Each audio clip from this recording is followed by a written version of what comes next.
ஆதியாகமம் 25ஆம் அதிகாரம். ஆபிரகாம் கேத்தூராள் என்னும் பெயர் கொண்ட ஒரு ஸ்திரீயையும் விவாகம் பண்ணியிருந்தான்.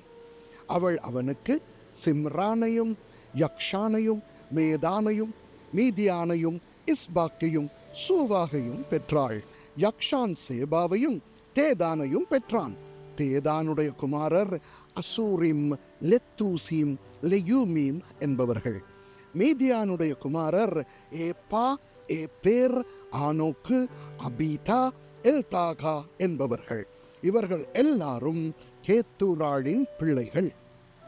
ஆபிரகாம் தனக்கு உண்டான யாவையும் ஈசாக்குக்கு கொடுத்தான். ஆபிரகாமுக்கு இருந்த மறுமனையாட்டிகளின் பிள்ளைகளுக்கோ ஆபிரகாம் நன்கொடைகளை கொடுத்து தான் உயிரோடு இருக்கும் போதே அவர்களை தன் குமாரனாகிய ஈசாக்கை விட்டு கிழக்கே போக கீழ் தேசத்துக்கு அனுப்பிவிட்டான். ஆபிரகாம் உயிரோடு இருந்த ஆயுசு நாட்கள் 175 வருஷம். பிற்பாடு ஆபிரகாம் நல்ல நிறை வயதிலும் முதிர்ந்த பூரண ஆயுசிலும் பிராணன் போய் மரித்து தன் ஜனத்தாரோடே சேர்க்கப்பட்டான்.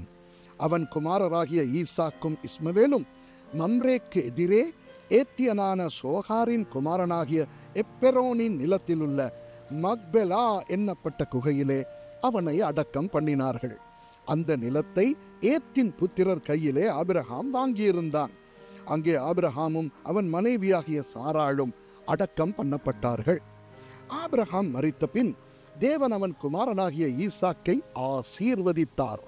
லகாய் ரோயி என்னும் துறவுக்கு சமீபமாய் ஈசாக்கு குடியிருந்தான்.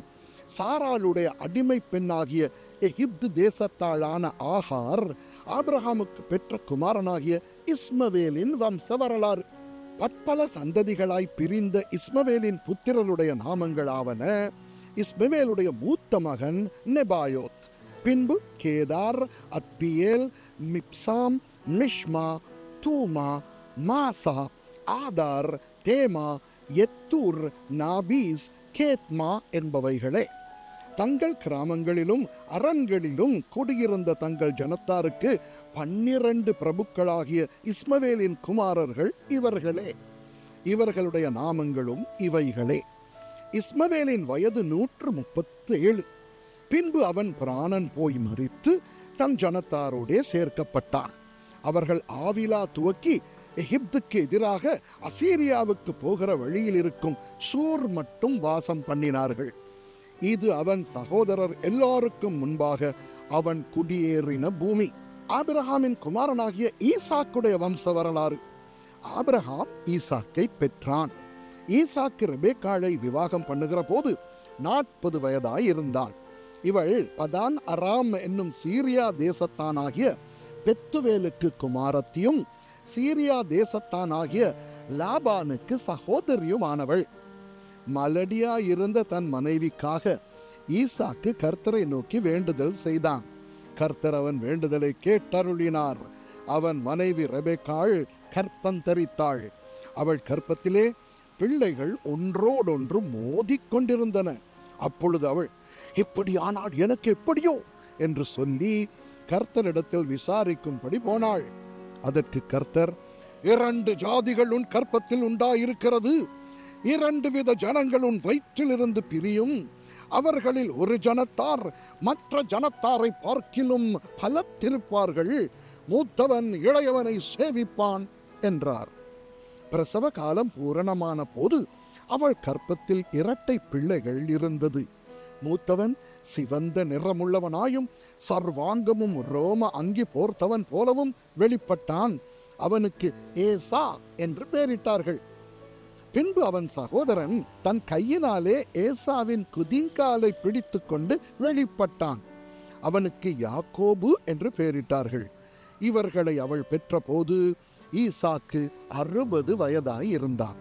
இந்த பிள்ளைகள் பெரியவர்களான போது ஏசா வேட்டையில் வல்லவனும் வன சஞ்சாரியுமாய் இருந்தான். யாக்கோபு குணசாலியும் கூடாரவாசியுமாய் இருந்தான்.